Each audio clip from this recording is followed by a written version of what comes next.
Essuula ya 23. Awo kabaka n'atuma ne bakuŋŋaanyiza gy'ali abakadde bonna aba Yuda n'ab'e Yerusaalemi. Kabaka n'ayambuka mu nnyumba ya Mukama n'abasajja bonna aba Yuda ne bonna abaatuula mu Yerusaalemi wamu naye, ne bakabona ne bannabbi n'abantu bonna, abato n'abakulu. N'asoma mu matu gaabwe ebigambo byonna eby'ekitabo eky'endagaano ekizuuliddwa mu nnyumba ya Mukama. Kabaka n'ayimirira awali empagi n'alagaanira endagaano mu maaso ga Mukama, okutambula okugobera Mukama n'okukwata amateeka ge, n'ebyo bye yategeeza, n'ebiragiro bye n'omutima gwe gwonna, n'emmeeme ye yonna, okunyweza ebigambo by'endagaano eno ebyawandiikibwa mu kitabo kino. Abantu bonna ne bayimirira okwesibira endagaano. Awo kabaka n'alagira Kirukiya kabona asinga obukulu, ne bakabona ab'omutindo ogwokubiri n'abaggazi, okufulumya mu yeekaalu ya Mukama ebintu byonna ebyakolerwa Baali ne Asera n'eggye lyonna ery'omu ggulu. N'abyokera ebweru wa Yerusaalemi mu ttale eriri ku Kidulooni, n'evvu lyabyo n'alitwala e Beseri. N'aggyawo bakabona abaasinza ebifaananyi bakabaka ba Yuda be baayawula okwotereza obubaane ku bifo ebigulumivu mu bibuga bya Yuda ne mu bifo ebyetoolodde Yerusaalemi, n'abo abaayotererezanga obubaane Baali n'enjuba n'omwezi n'emmunyeenye n'eggye lyonna ery'omu ggulu. N'aggya Asera mu nnyumba ya Mukama ebweru wa Yerusaalemi, n'akireeta ku kaga Kidulooni, n'akyokera ku kaga Kidulooni, n'akirinnyirira, n'akifuula effufugge, n'asuula effufugge lyakyo ku malaalo g'abakopi. N'amenyaamenya ennyumba ez'abaalyanga ebisiyaga ezaali mu nnyumba ya Mukama, abakazi gye baalukiranga Asera ebitimbibwa. N'aggya bakabona bonna mu bibuga bya Yuda, n'ayonoona ebifo ebigulumivu bakabona kwe baayotererezanga obubaane, okuva e Geba okutuuka e Beeruseba. N'amenyaamenya ebifo ebigulumivu eby'oku nzigi ebyali awayingirirwa mu mulyango gwa Yoswa omukulu w'ekibuga, ebyali ku mukono ogwa kkono ogw'omuntu awali wankaaki w'ekibuga. Era naye bakabona ab'ebifo ebigulumivu ne batayambuka eri ekyoto kya Mukama mu Yerusaalemi, naye ne baliiranga emigaati egitazimbulukuswa mu baganda baabwe. Era n'ayonoona Tofesi ekiri mu kiwonvu eky'abaana ba Kinomu. Omuntu yenna aleme okuyisa omwana we ow'obulenzi newaakubadde ow'obuwala mu muliro eri Moleki.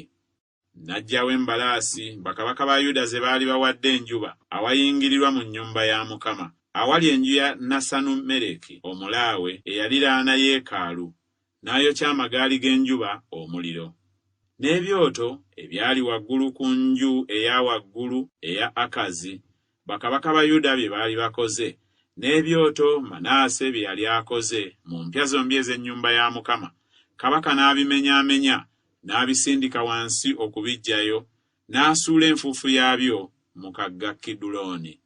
N'ebifo ebigulumivu ebyayolekera Yerusaalemi ebyali ku mukono ogwa ddyo ogw'olusozi olw'obwonoonefu, Sulemaani kabaka wa Isirayiri bye yazimbira Asutaloosi omuzizo gw'Abasidoni, ne Kemosi omuzizo gwa Mowaabu, ne Mirukomu omuzizo gw'abaana ba Amoni, kabaka n'abyonoona. N'amenyaamenya empagi, n'atema Baasera, n'ajjuza ebifo byabwe amagumba g'abantu. Era n'ekyoto ekyali e Beseri n'ekifo ekigulumivu n'abimenya. Mutabani wa Nebati eyayonoonyesa Isirayiri kye yakola. Ekyoto ekyo n'ekifo ekigulumivu n'abimenyaamenya, n'ayokya ekifo ekigulumivu, n'akirinnyirira, n'akifuula effufugge, n'ayokya Asera. Awo Yosiya bwe yakebuka n'alaba amalaalo agali eyo ku lusozi, n'atuma n'aggya amagumba mu malaalo n'agookera ku kyoto, n'akyonoona ng'ekigambo bwe kyali ekya Mukama omusajja wa Katonda kye eyalangira ebigambo bino. Awo n'ayogera nti, kijjukizo ky'ekyo kye ndaba. Abasajja ab'omu kibuga ne bamubuulira nti, ge malaalo g'omusajja wa Katonda eyava mu Yuda, n'alangirira ebigambo ebyo by'okoze ku kyoto eky'omu Beseri. N'ayogera nti, mumuleke, omuntu yenna aleme okusimula amagumba ge. Awo ne baleka amagumba ge wamu n'amagumba ga nnabbi eyava mu Samaliya. Era n'amasabo gonna ag'ebifo ebigulumivu agaali mu bibuga eby'e Samaliya, bassekabaka ba Isirayiri ge baakola okusunguwaza Mukama, Yosiya n'agaggyawo n'agakola ng'ebikolwa byonna bwe byali bye yakola mu Beseri. N'attira bakabona bonna ab'ebifo ebigulumivu abali eyo ku byoto, n'abyokerako amagumba g'abantu, n'addayo e Yerusaalemi. Awo kabaka n'alagira abantu bonna ng'ayogera nti, mukwate okuyitako eri Mukama Katonda wammwe nga bwe kyawandiikibwa mu kitabo kino eky'endagaano. Mazima tebaakwatanga kuyitako okwenkana awo okuva ku mirembe gy'abalamuzi abaalamula Isirayiri, newaakubadde mu mirembe gyonna egya bassekabaka ba Isirayiri, newaakubadde mu gya bassekabaka ba Yuda. Naye mu mwaka ogw'e18 ogwa kabaka Yosiya ne bakwata okuyitako okwo eri Mukama mu Yerusaalemi. Era nate abo abaaliko emizimu n'abasawo ne bateraafi n'ebifaananyi n'emizizo gyonna egyalabika mu nsi ya Yuda ne mu Yerusaalemi, Yosiya n'abiggyawo, alyoke anyweze ebigambo eby'amateeka ebyawandiikibwa mu kitabo Kirukiya kabona kye yazuula mu nnyumba ya Mukama. Era tewali kabaka eyamusooka eyamufaanana, eyakyukira Mukama n'omutima gwe gwonna n'emmeeme ye yonna n'amaanyi ge gonna, ng'amateeka ga Musa gonna bwe gali. So n'oluvannyuma lwe tewaagolokoka n'omu eyamufaanana. Era naye Mukama n'atakyuka kuleka ekiruyi kye ekingi ekyabuubuusa obusungu bwe eri Yuda olw'okusunguwaza kwonna Manaase kwe yamusunguwaza. Mukama n'ayogera nti, ndiggyawo ne Yuda mu maaso gange nga bwe nziyeewo Isirayiri, era ndisuula ekibuga kino kye neeroboza, Yerusaalemi, n'ennyumba gye nayogerako nti erinnya lyange linaabanga eyo. Era ebikolwa ebirala byonna ebya Yosiya ne byonna bye yakola tebyawandiikibwa mu kitabo eky'ebyomu mirembe gya bassekabaka ba Yuda? Ku mirembe gye, Falaawo Neko kabaka w'e Misiri n'atabaala kabaka w'e Bwasuli ku mugga Fulaati.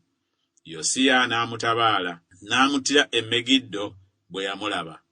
Abaddu be ne bamusitulya mu ggaali ng'afudde, ne bamuggya e Megiddo, ne bamuleeta e Yerusaalemi, ne bamuziika mu ntaana ye.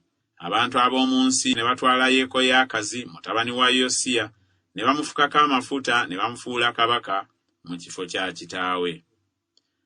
Yekoyakazi yali akamaze emyaka 23 bwe yatanula okufuga, n'afugira emyezi 3 mu Yerusaalemi, ne nnyina erinnya lye yali Kamutali muwala wa Yeremiya ow'e Libuna. N'akola ebyali mu maaso ga Mukama ebibi nga byonna bwe byali bajjajjaabe bye baakola. Awo Falaawo Neko n'amusibira mu masamba e Libula mu nsi y'e Kamasi aleme okufuga mu Yerusaalemi. N'asalira ensi omusolo ogw'effeeza talanta 10 ne zaabu talanta 1. Awo Falaawo Neko n'afuula Eriyakimu mutabani wa Yosiya kabaka mu kifo kya Yosiya kitaawe, n'awaanyisa erinnya lye n'amutuuma Yekoyakimu. Naye n'aggyayo Yekoyakaazi, n'ajja e Misiri n'afiira eyo. Awo Yekoyakimu n'awa Falaawo effeeza ne zaabu, naye n'asalira ensi ebintu okuwaayo effeeza eyo nga Falaawo bwe yalagira. Yasolooza effeeza ne zaabu ku bantu ab'omu nsi, ku buli muntu nga bwe yasalirwa ebintu okubiwa Falaawo Neko. Yekoyakimu yali akamaze emyaka 25 bwe yatanula okufuga, n'afugira emyaka 11 mu Yerusaalemi, ne nnyina erinnya lye yali Zebida muwala wa Pedaya ow'e Luuma. N'akola ebyali mu maaso ga Mukama ebibi nga byonna bwe byali kitaawe bye yakola.